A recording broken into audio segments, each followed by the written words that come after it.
Good afternoon. First, a couple of quick announcements. This evening at 7 o'clock, there will be a screening of William Kentridge's films at the Harvard Film Archive, followed by a question and answer with Mr. Kentridge. There will be a repeat screening on Sunday, April 22nd at 5 p.m. And the Mahindra Center will be hosting a question and answer session with Mr. Kentridge on Monday, April 23rd at 7:30 p.m. in Emerson 105. The final Norton lecture will be next Tuesday, April 24th. I'm honored this afternoon to be introducing William Kentridge's lecture, Drawing Lesson 5, in Praise of Mistranslation. By now, it should be clear to those of you who've had the privilege of attending the previous lectures in this series that Mr. Kentridge is one of the most thoughtful and engaging artists of his generation, equally adept at animation, drawing, sculpture, performance, and bookmaking, among many other practices. There are only a handful of artists that one has the privilege of encountering in a lifetime whose work stops you dead in your tracks and makes you think and feel differently. I can still remember the chills that I had when I first saw Mr. Kentridge's film, Felix in Exile, in Kassel, Germany, at Documenta 10 in 1997. As the story of Felix slowly unfolded in riveting images that seemed to explode and then slowly dissolve on the screen in the darkened, and if I remember correctly, relatively small room in which the film was shown, I suddenly realized that through a very simple and old cinematic technique, Mr. Kentridge had given new life to animation and drawing while inventing an extraordinary series of characters. But more importantly, what held my attention and continues to do so today is the powerful narrative structure of his work. At a time when storytelling and narration were being critiqued, not to mention attacked, from almost every corner, Mr. Kentridge's work dared to underscore the important ways in which biography and history, national identity and colonialism, the Holocaust and the traumas of survival could be investigated through the visual arts. His unflinching examination of himself and his country, of the structures of power and resistance, and the racial and ethnic tensions that have defined and plagued South Africa, not to mention the rest of the African continent, are as compelling as they are fraught with emotional and psychological tension. Mr. Kentridge's narratives, however, are anything but straightforward. His films and performances always involve multiple storylines and plots that intersect and complicate each other, commenting on and critiquing each other in a kind of Rashomon-like dialogue that lets us see a story from every angle. It is easy in this context to see his work as theatrical, and there is for sure a dimension of his practice that grows directly out of his experience and interest in the theater. Many of his works, like Black Box, even take on the shape of a theater. But to see his work simply, or even primarily in this way, is to miss his ability to distill and translate emotions and ideas, time and even space, into a rich visual experience that has no other analog. The world he creates brings together many sources and ideas, many voices and characters, many disciplines and many ways of seeing and thinking. Science, art, history, literature, philosophy and linguistics, opera, symphony, dance, and performance all combine and complicate each other, inform and distinguish each other in unpredictable and exciting ways. In 2010, the Museum of Modern Art presented William Kentridge, 5 Themes, a major retrospective of the artist's work organized in collaboration with the San Francisco Museum of Art, at the same time as Mr. Kentridge directed Shostakovich's opera, The Nose, at the Metropolitan Opera in New York. For most artists, either of these initiatives would have been an exhausting and overwhelming task.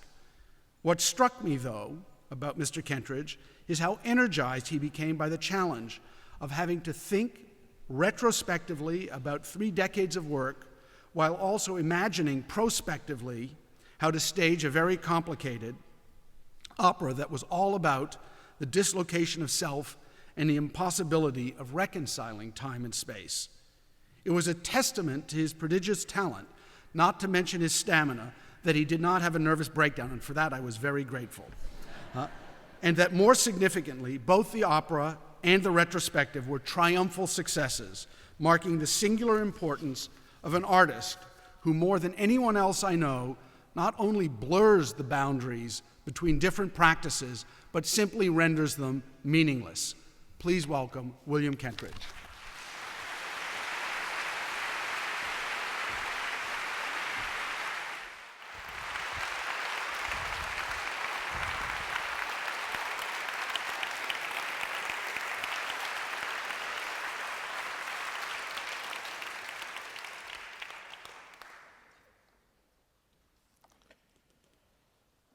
In truth, this fifth lecture has been the most difficult one to write. It has taken longer than any of the others to get underway. On the table, I had a fresh notebook. Sitting next to it, my pen filled with the best ink. Drawn up to the desk, my favorite chair, in which I could not sit. The words of the first sentence would not travel down my arm to my wrist and knuckles and to my fingers. The walking around the studio went on for 2 days. To justify the delay in the writing, I started making a series of lino cuts. A coffee pot on the table. Another coffee pot. Yet another coffee pot. Fat inkwash drawings transferred to the lino block and then cut away from the lino block to make a coffee pot. I looked at the list of thoughts that I had written in preparation for the lecture. Almost all of them I have used in lectures 1 to 4.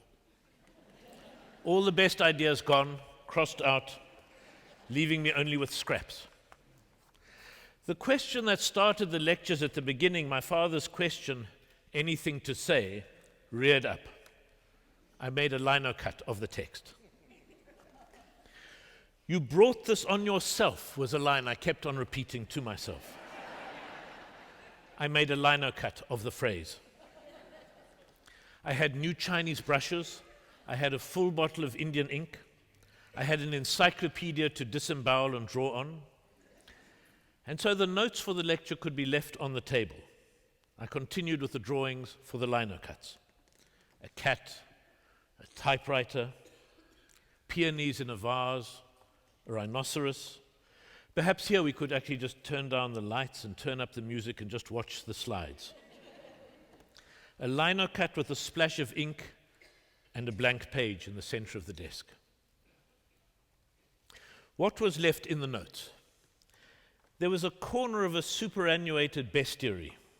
The notes left read, Dürer's rhinoceros, Rilke's panther, a note on cats and dogs, a bull, Picasso's goat, a return to horses, the Asen. Now, between writing the list and writing the lecture, several months had passed. And I could not remember what was an Asen. I looked it up in a book on African art in my studio. An Asen is an iron disc on a pole.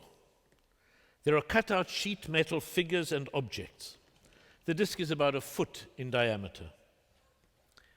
We have a miniature stage filled with actors and scenery, isolated from the world by the pole on which it stands. A flag, a tree, a man with a ball, a girl on a chair. As you can see, there is some similarity to a painting by Paul Klee or Jean Arp, in which a leaf can stand for a tree, and in which the radical change of scale implies a system of representation which is closer to the logics of dreams and their associations than the rationality of waking hours. The flag is higher than the banana tree. The chair is the size of the flag. Have the chair and the girl grown? Has the tree, which is now just a leaf, shrunk? Is the man next to the chair holding a ball or the moon? Perhaps both. What we do is we look at a tableau a frozen moment of a performance, a fixed charade in which each element has a specific meaning, a hierarchy of figures and symbols and objects to convey a specific sentence or thought, a rebus waiting to be read. I read that an asen is a monument to a dead person. Originally from Benin on the west coast of Africa, they were made initially only for kings and the upper aristocracy as objects through which one could invoke the spirits of these dead people. But during the last century, they became common as craftsmen who usually made things for the tourist trade started using an ordinary metal and making these altarpieces to the specifications of anyone who could afford one. And there are three people in the making of an asen. There's a dead person to be honored, and then there is the donor or the commissioner of the asen who briefs the craftsman or the maker, the choice of objects on the asen, different words associated with the person being honored, his occupations, objects prized, also from words and the sounds of words of his name. And between the briefing that the donor gives and the making of the asen, there is a gap. A list of requests from the donor on the one hand, and a configuration of solutions and responses to these from the craftsman. And so the asen becomes a rebus, a text made up of the words embedded in the image, a private riddle to be read. But then time passes, and the donor joins the subject of the asen in death. He is not alive to remember the questions, the link to the craft, or to link the craftsman to the answers. The craftsman dies. The riddle remains in the museum. We lose the traces of the specific trio that contributed to the piece, the dead man, the donor, the craftsman. But the piece does not become mute. We are left with a leaf that is a tree, a flag, a girl on a chair, a ball that is a moon. And there is an invitation to make our own rebus from the elements, a narrative sentence from the different pieces. For example, we can draw a lock. We can draw a bumblebee. We can draw the number 4, a sheep, and some lips. And we can make the sentence. Lock, bee, 4, sheep, lip. But the sheep is a female sheep. So our sentence can become lock, bee, 4, you, lip. Which can become look before you leap. Or else we can read the sentence as be a sheep.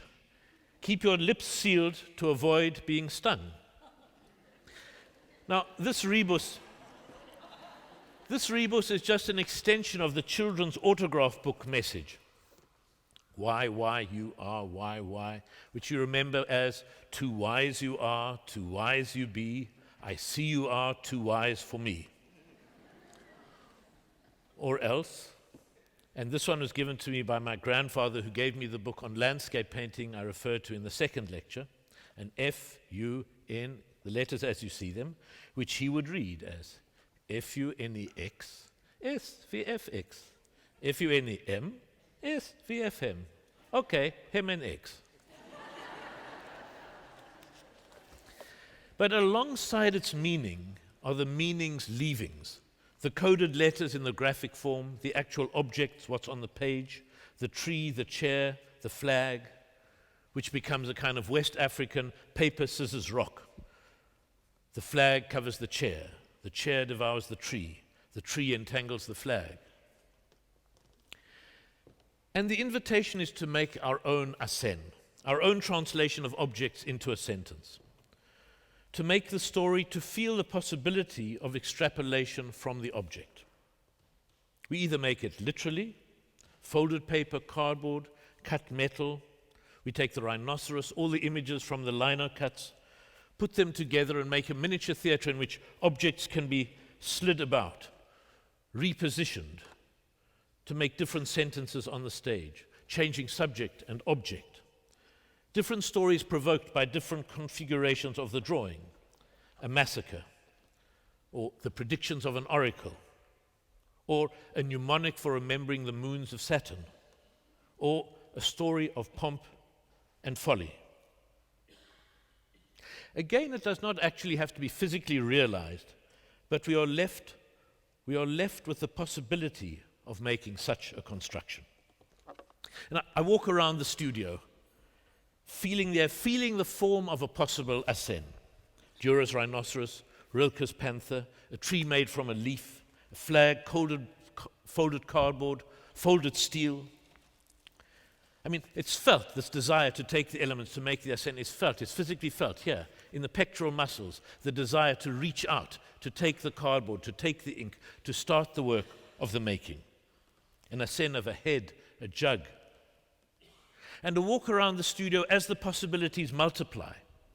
The very not knowing the answer to the riddle opens the possibility of different answers, of different sentences. A riddle with a clear answer stops us in our tracks. Take the riddle of the Sphinx. What walks on 4 legs in the morning, 2 legs at noon, and 3 legs in the evening? Once we answer it, the riddle is simply answered. We see an infant, we see the adult, we see the old woman. But what is left in the residue of the riddle are things such as the evocation of an entire life condensed into a single day, or the ongoing unfathomability of the Sphinx itself, the double creature, the shift between what is human and what is animal. The riddle with the answer leaves the secondary riddle of that which does not have an answer.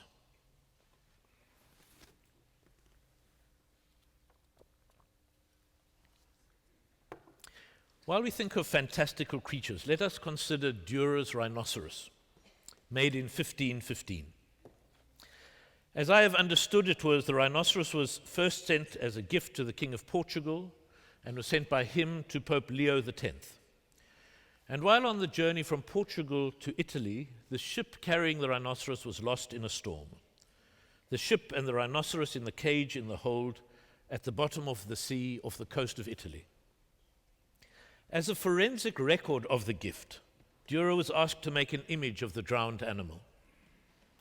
Having no model in front of him, he was reduced to making an identikit image based on reports of others who had seen the rhinoceros or had spoken to someone who had reportedly seen this animal. Somewhere behind the image was an animal. But the image is overloaded with projections of Dürer's interlocutors or Dürer's conjectures and the history of woodblock chapbooks of imagined creatures, griffins, sphinxes. And Dürer makes a woodcut rather than an engraving, the crude medium both conveying gaps in knowledge and having an emphasis on wanting to convince rather than to describe or report. The animal oscillates between being of this world, an animal observed, and coming from a completely other universe, being made more and more impossible, being familiar and becoming other. The rhinoceros, as you can see, is covered with armor plating, what appear to be rivets holding the plates of armor together.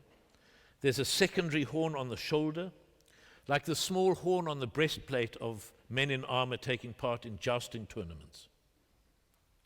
A scalloped plate on its hindquarters is both a metal piece of armor and a soft skirt. But the eye looks forward, at odds with the hard carapace the body is covered with. The eye of the rhinoceros is the punctum of this image, of the other, of that which we are not. The ambiguity towards nature, this is our bestiary that we are concerned with today, our ambiguity, wanting to pull it closer, to pull nature closer towards us, while wanting to proclaim its otherness. And this is not just in Dürer. In Pietro Longhi's painting of a rhinoceros in 1751, we see the rhinoceros at a carnival in Venice. And the domestication of the rhinoceros becomes clearer. Now, this rhinoceros was Clara, who was a celebrated rhinoceros that was taken on a tour of Europe by its Leiden-based sea captain impresario between 1741 and 1751.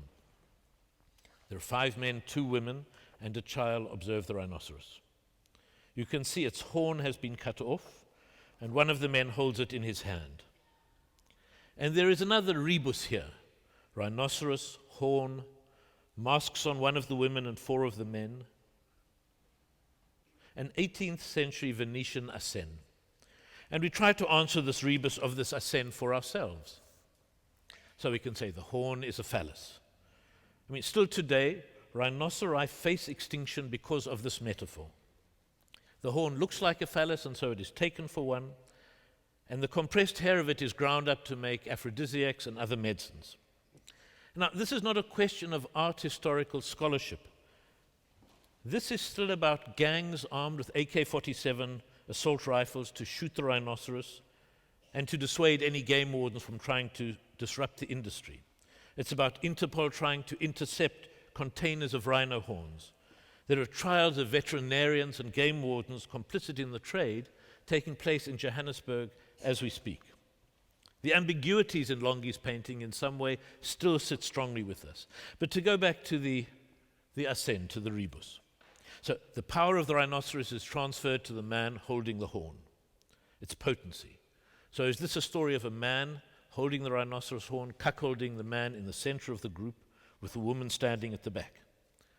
I must confess I am not good at solving riddles, and I'm not convinced by this reading at all.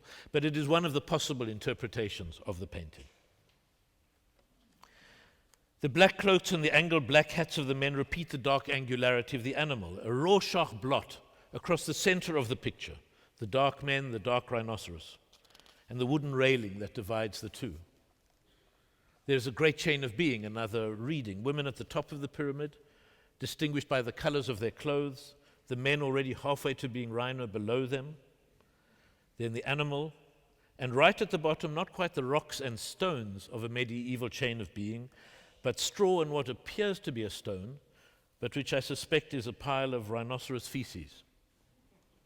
Another reading of the rebus, 14th of February, 1751. This is what happened today. Rhinoceros near Piazza San Stefano, attended with family, then to supper. Simply a record of what was seen. The painting most probably encompasses all of these, but as with Duro's rhinoceros, the animal is both pulled towards us and pushed away. It's given a name, Clara, as though it is a family member, brought to the theater, but then marveled at for its very difference and distance. We want it to be like us, come and eat from my hand, but we need a barrier to keep it away, not from fear that it will trample us, but to reassure ourselves of its difference, of its different place in the chain of being. I mean, this domestication of nature continues. Not only in the killing of rhinoceri for their horns. I mean, in South Africa, rhinoceros are farmed like cattle.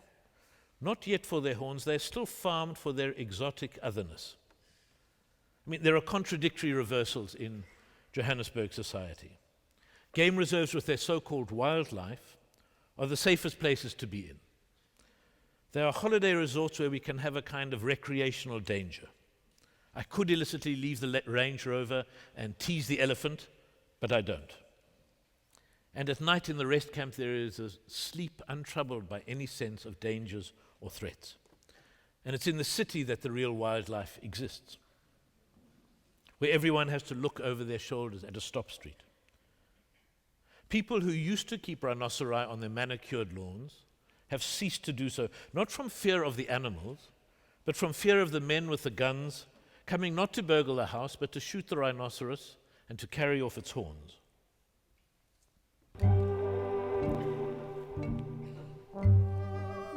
And let us not deny their extraordinary otherness.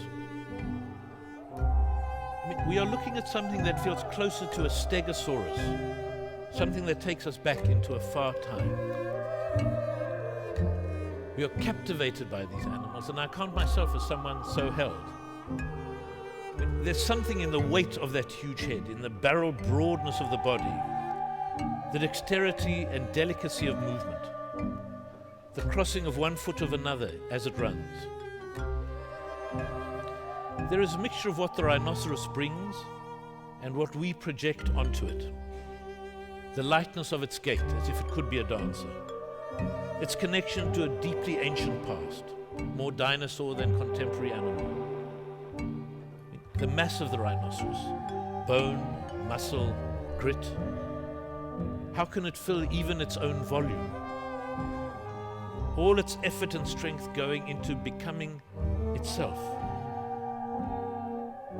All that embodiment tucked into a sketch pad.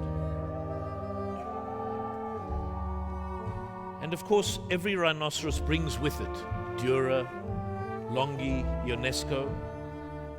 Its very plates of armor weighed down with the history of expectations of what a rhinoceros is or what a rhinoceros can become.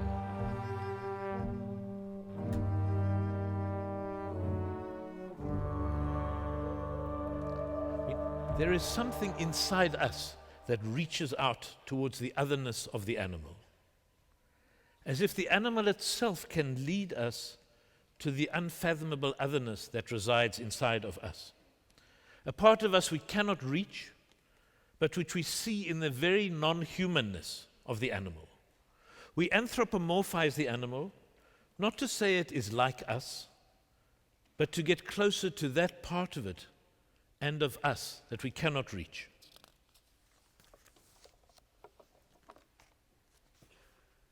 What is a horse?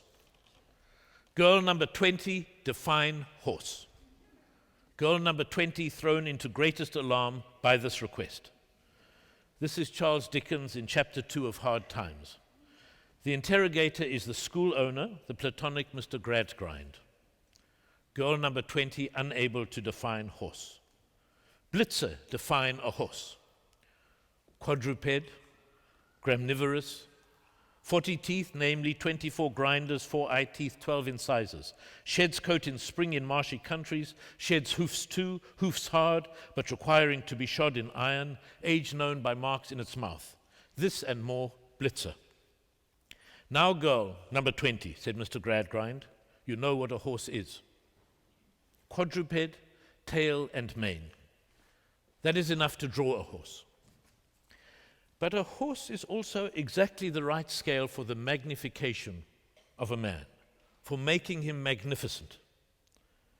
A man standing on a table or a chair is ridiculous, but on a pedestal, we begin to let him grow. But put the man on a horse and hopefully the horse on a pedestal, and you have a hero or a tyrant, or at any rate someone who has made a name for himself. A horse also fits so snugly under the legs. It is not just connected to the person, but part of him, an extension of the person to show who he really is. We both make the horse part of us, an attribute or demonstration of our own might. The horse becomes an anthropomorphic prop. But more than that, we absorb the horseness into ourselves. An uprightness of posture, from Marcus Aurelius on the Campidoglio in Rome, to Verrocchio's mercenary Bartolomeo Colleone in Venice, the eye of the horse and the eye of the condottiero, to Simon Bolivar in Central Park. Being a man is not enough. Being a rhinoceros is not enough. For Marshal Zhukov on his horse outside the Kremlin in Moscow, even sitting on the horse is not enough. He stands in the stirrups, a child on tiptoe playing at riding. The ghosts of Don Quixote and Rocinante follow them all. We suck in the energy and strength of the horse, then sit up straight to show that you are worthy of this transfer of power. Through our posture, convincing the horse of our divine right to ride him. In Italo Svevo's Confessions of Zeno, Zeno, recently married, reflects on his new state. He realized he was so contented in his new role that he found himself assuming the pose of the different equestrian statues he had seen in the squares of the towns he had visited on his honeymoon. The Huinem-like moral goodness of the horse is transferred through a demand of posture, the horse as a teacher of deportment, to the man even when the horse, the founding principle of the action, is gone. This is like Cockney rhyming slang in which the explanatory term disappears, leaving only the verbal effect. Your feet in Cockney rhyming slang are plates of meat, meat and feet rhyming. But then we don't say plates of meat to refer to our feet. We only say plates, as in I must get off my plates, or my plates are killing me. As if the asen maker is gone, we don't know the meat. All we know now is the uncomfortableness of walking on plates, the care we have to take as we walk. The horse has been consigned to the knacker's yard, but we keep the posture. In the studio, this need and not need, this reduction and extrapolation is there in the physical transformation of objects. So the horse could become a series of jointed paper pieces, or 4 sticks and a door handle, trying to bring the heroics of the horse down to a tabletop level, to take away its authority. But it is not possible. You have simply a broomstick and a stuffed sock, and on top of this hobby horse, every child becomes another Marcus Aurelius.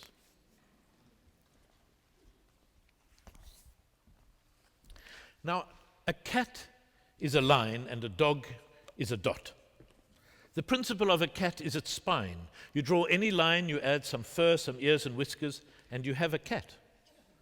But a dog is its nose, its movement being led by its nose, a point leading the way, an arrow, at best a vector across a page. Now, in working with puppets, you can take a feather boa, you can put a tennis ball at one end and 2 sticks to support and manipulate the boa, and you have a cat. It can rub against you, it can sidle up, it can turn in on itself. You can shake one hand and the thighs of the cat twitch, ready for a leap. For a dog, you need a head to indicate direction of the nose and a tail to comment on the nose's findings. Now, we can pull our cat and dog further. We do not need to make puppets of them, but we can let them inform the performance of an actor. A performance incorporating catness into the body, into the voice, into the movement of an actor. And it becomes a performance of indifference. Fill an actor with a dog, and however hard he tries, there is a residual stupidity. A whole reading of Waiting for Godot could be done with this cat and this dog. Cat, nothing to be done. Dog, I'm beginning to come round to that view myself. All my life, I've put it from me saying, Vladimir, be reasonable. I mean, or in Antonio from Merchant of Venice, in sooth, I know not why I am so sad, it wearies me, the cat says. Or in The Seagull, Medvedev, the dog, why do you always wear black? Masha, the cat, I'm in mourning for my life. There's a circling of lines as they twist, the cat gently turning. I mean, we could in truth do it the other way around. Switch Vladimir and Estragon, both could work. In any event, what it is about is taking an attribute from outside of ourselves, catness, dogness, something we can observe, something we can become expert in, and absorbing it. It is outside of us, but it corresponds to something inside of us, which we hope it will attach to make clearer. There's also a reverse transmogrification. The Irish writer Flann O'Brien, in his book, The Third Policeman, here he talks of metamorphosis, but not of animals. The gross and net result of it is that people who spend most of their natural lives riding on bicycles over the rocky roadsteads of this parish get their personalities mixed up with the personalities of their bicycles as a result of interchanging atoms with them. And you would be surprised at the number of people in these parts who are nearly half people and half bicycles. When a man lets things go so far that he is more than half a bicycle, you will not see him as much, because he spends a lot of his time leaning with one elbow on walls or standing propped up by one foot on curbstones. This transmutation of atoms we see in yet another bicycle. Picasso's bull. Bicycle seat and handlebar switch atoms in both directions. The bicycle becomes a bull. The desiccated skull and horns of a dead bull, ears gone, hide turned into the hard leather of the saddle. But the bull also retreats into the bicycle. We make the other familiar. The duende of the bull squeezed into the rally 28-inch bicycle in order to reinvigorate the quotidian. The lees, the residue of the metaphor, the skeleton of the bicycle filled with new possibilities. Another domestic scrapyard, Picasso's goat. Here we have not one transformation, but a series of them that altogether constitute the goat. A life made of scrap, found objects, everything that can be consumed. A basket eaten becomes ribs. A plumbing pipe swallowed becomes the anus. Ceramic jugs become udders. A palm frond becomes the slope of the goat's back. A small palm frond for the snout. All held together with plaster. Turned into an absence, the mold. Transformed into wax, and then transformed into bronze. But what holds us here is not just recognition, the bicycle bars like horns, the saddle like a skull. But with the goat we have a gathering of potential, a meeting between the strengthening of the image of the nanny goat and the element found in the scrapyard next to Picasso's studio at Vallauris. We see the chaos combining, the work of transformation. We are learning the grammar of the goat. And we see it through that which is not transformed, the plaster that holds the elements together and completes the sculpture. The sculpture is a demonstration of the action of making the world. We have the goat, which is the sum of everything it has consumed, palm fronds, basket, and this omnivore now repeated, now demonstrated in the sculpture. We think of Picasso making the goat. He's thinking of height, the width of the shoulders, the size of the hoof, the palm frond turning into hips. He's deep in the making. But of course we see more than just this making. We see the goat, to be sure, but we also see a sense in which the world can be constructed. The ad hoc of fragments that fly in towards us, and taking these fragments to make our own scène. We run the film in reverse. We see the goat. We see the constituent parts now separated, sitting in the studio. We see them dispersed amongst the debris in the scrapyard. Picasso carefully placing each in the camouflage of different objects and shards in the garden, in the refuse, in the abandoned bicycles. We run it forward again quickly, and we see the whirlwind as the pieces gather, spin round and form into the goat. That makes from such chaos this goat. Not a beast slouching towards Bethlehem to be born again, but standing foursquare in front of us, ready for anything that lies ahead. Now, transformation, metamorphosis, is of course the bread and butter of animation in the studio. Something difficult to do on the studio, in the stage, to turn a cat into a telephone, gets called together by the cloth, the paper, the charcoal, the eraser. We have a disintegration, things rubbed out, a possibility of anything arriving, a potential, everything turned into potential, and then a landing as something else.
When she was about 3 years old, I told my daughter Alice a story.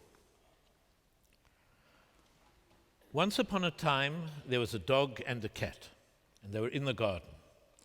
And the cat was teasing the dog. The dog chased the cat, and the cat ran through the cat flap into the kitchen and escaped the dog. Later that day, Anne, my wife, asked Alice what the story was that I had told her, and she repeated the story. There was a cat, and there was a dog in the garden, and the dog chased the cat, and the cat flapped his wings and escaped. Now, here it is all offered.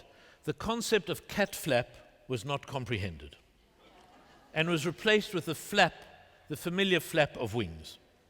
The story is understood. The cat and the dog in the garden, the chase, then there's a garbled section, a piece of text missing, and then the escape.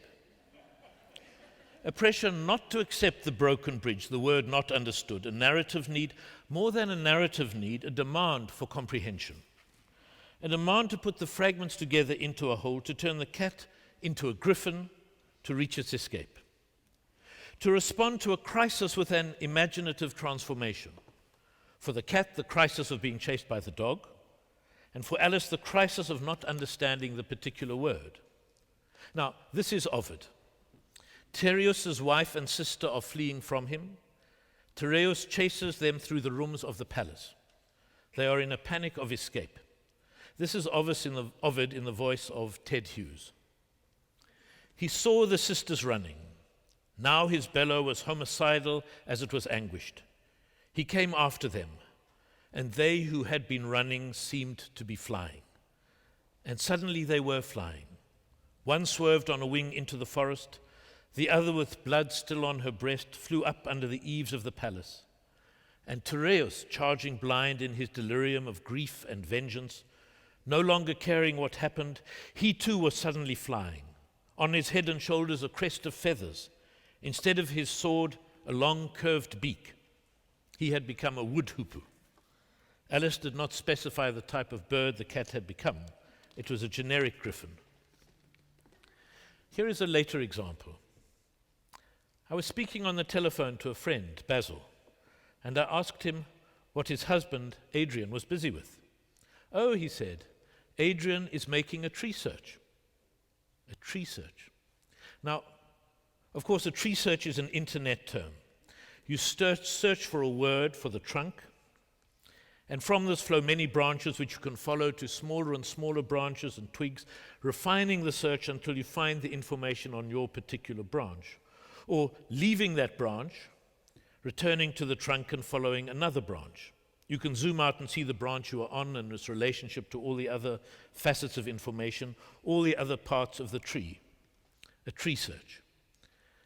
At the end of the conversation, I asked Basil what Adrian was researching. What do you mean? You said he was doing a tree search. No, he said. I said he was making a T-shirt. Now, a tree search is less interesting than a griffin, but let us follow it. For the first instant, I was stopped by not knowing what it was. I felt stupid. I didn't know a tree search. But almost at the same time, I saw and constructed the principles of a tree search. Even as I saw the tree inside me, it was as if it had always been there. Even as I grew the tree inside me, I could envisage it on the computer screen, the drawing of the tree, the blocks of text on the branches, and I cursed myself for not knowing immediately what it was.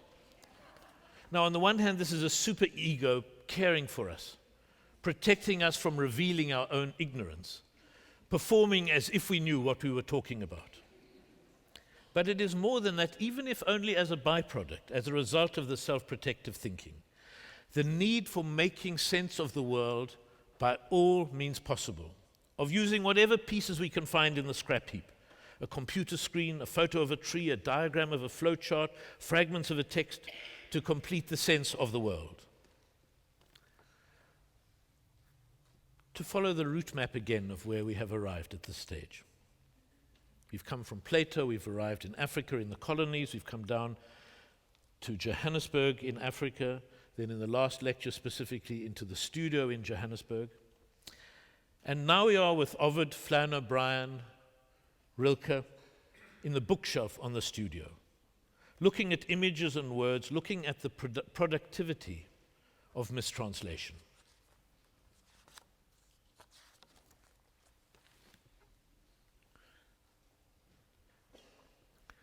The Panther at the Jardin des Plantes, Rainer Maria Rilke, Paris, 1907.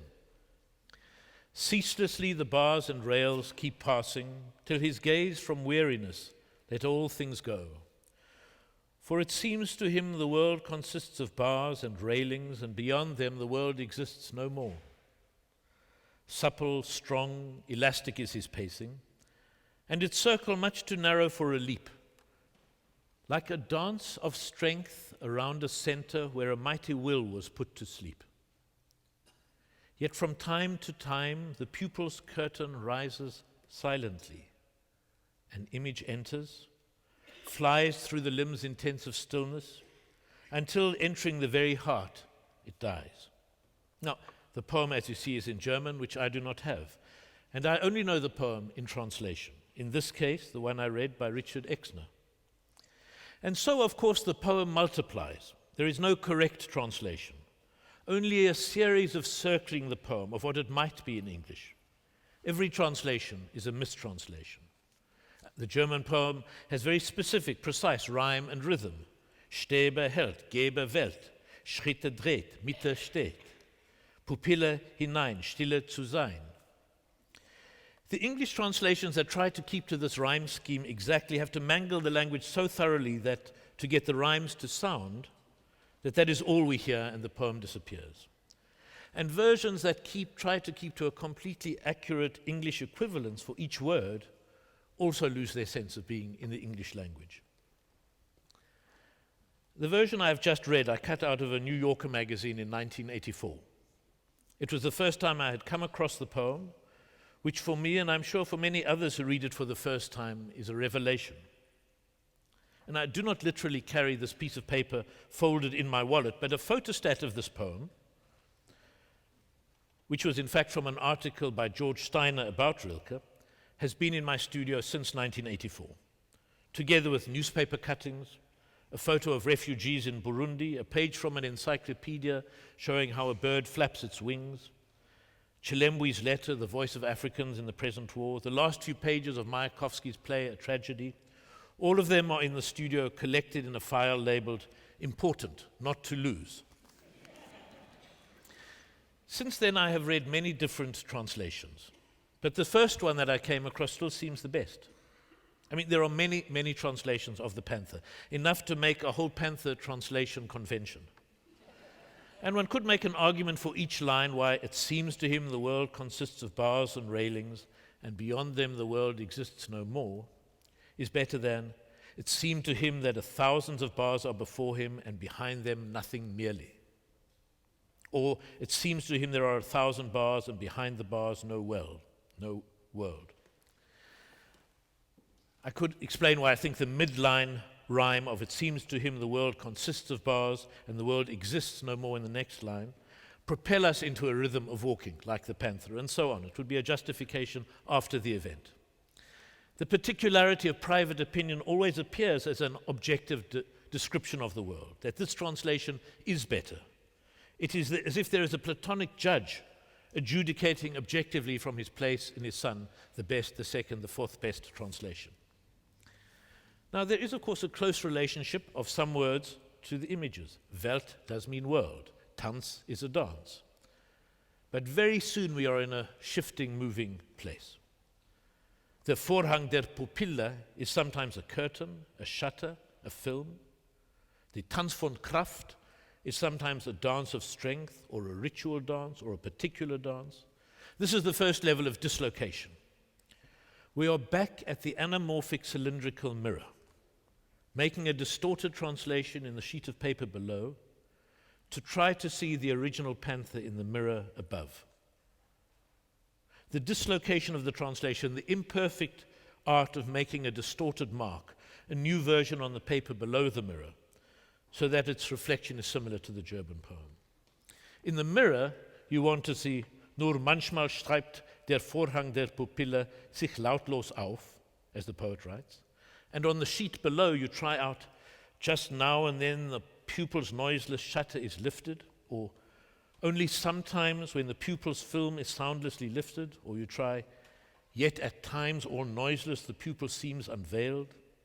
Only sometimes does the shutter of his pupil's door slide open, just sometimes lifts the curtain of his sensing up soundlessly. Only at times the curtain of the pupil lifts quietly. Only sometimes when the pupil's film soundlessly opens. Some sound more euphonious than others. Sometimes the effort of translation comes too much to the front. But as with the anamorphic mirror, there is another level of transformation in the translation. The original poem is fixed. The translation has double the distance than the mirror. The shift and variation that the translators make, and the way we alter the image in the mirror by changing our relationship to the mirror itself, where it is always personal, always autobiographical. Now, I first saw the poem with the precise lines in English that I read to you in 1984, and it felt as if those lines were written specifically for me. It was as if I had been waiting for those lines. They were like the advice you only hear when you already know what is going to be told. The sense that lines fit into a space that has opened up for them. So one thinks, how can a poet writing in Paris in 1907 have such a sense of who I am in Johannesburg in 1984? A point of connection. Now, in the poem there's an anthropomorphism and there is a reverse anthropomorphism. The panther does not so much become a person as a camera, and we become the shutter out of alignment so that all we see is the shutter and not the world behind us. The world consists of the shutter, and that's all. The turning of the film reel, the pacing of the panther. And finally on film, the film-like image that goes down the reels through the body of the panther, traversing the reel of film. It shudders through the tense stillness of the limbs to the heart and disappears. It disappears into darkness, like underexposed film, becoming all dark, or into the white blankness of overexposure, but at any rate an image held and then lost into the dark cave of the center of the panther. But this very anthropomorphism of human-machine morphism is there to bring us out of ourselves, to that part of ourselves that we don't know, to the center we cannot grasp, the center where the will stands paralytically, the center where a mighty will is put to sleep. What caught me when I read the poem in 1984 was not the description of the panther as a camera or photographer, but the two lines, like a dance of strength around a center where a mighty will was put to sleep. They corresponded so closely to what it felt like to be in the studio. The urge to make something, a gathering of energy around what? A blank page, the empty paper, an energy gathered but not knowing what it must do. The impulse to make something, to paint, to draw something, but waiting for a clear instruction. What is to be done? What are the images to be made? As if the instruction would tell me, we are waiting to make a proletarian revolution. We are waiting to come out of the cave into the sun. While the only thing I had confidence in was the very circling itself, the riddle that had no clear answer. The riddle that has a clear answer, that has certainty, as with every clear answer, always needs a loaded rifle, a policeman to protect the image, and also to keep it in order. In the studio, this manifested itself in the split between an energy of tensing of the muscles, right here. You can almost taste it, like taste buds, energy of the work to be done. A split between this energy and a lassitude, an inability to keep awake that would sometimes come over me, a defense of sleeping, an inability to know what should be made, or how to make, or why it should be made, masquerading as tiredness. A real tiredness masking a fake tiredness. The need and not need to make something. It's not as if there's a particular image I'm burning to make, or a story or experience I need to tell. This is the not need. But the pressure for something to gather the energy, that is the need. Now, Rilke wrote the poem The Panther when he was working as a secretary for the sculptor Auguste Rodin. And he was stuck with the what of writing, knowing he was a poet and not knowing what the words should describe. So Rodin sent him to the zoo with the instructions not to come back until he had written about something he had seen. I mean, this is one of the great poems of the last century. It started life as a homework exercise. But the relief in the poem, in the relief of recognizing yourself, what had seemed a fault, a mistake, a moral weakness, this falling asleep at the job. There was an exhaustion in which I would look at what I had spent drawing in the morning, and then I would sit down at his chair at the back of the studio to look at it, and then I'd close one eye to squint at it to try to get it to change, and then I'd close the other eye to squint at it, and then I'd close both eyes, trying through an act of will to improve what was there in front of me. This closing both eyes and then drifting off with the mantra, let this time pass, let this time pass. But reading the poem, the fault was passed back into the world. This is how it is. This is what we see in The Panther, this split between energy, possibility, and the gap. The sleep in the body or the blank paper in the studio, and then the writing of the poem, the making of the drawing, the filling the studio with them, their presence on the walls, in the gallery, in the museum, a dance around a center. The magnet of the poem, that it should stay in the studio these 27 years, partly connecting to the charcoal blackness of the panther, meeting the thought of drawing halfway. A panther, God in the charcoal dust, the pacing and the gap. The meeting on the paper, the membrane between what is us and what is outside of us. What we can comprehend and the animal unconscious unknowingness that sits inside us. Here is not just a distant sending of signals from the outside world to us, but something that pulls the two together. The panther in Paris, the studio in Johannesburg, meeting on the page. The panther changed to words to meet the projection from the outside world that is waiting for us. For the mix of energy, the certainty of desire, and the radical hollow at the center of it. Thank you.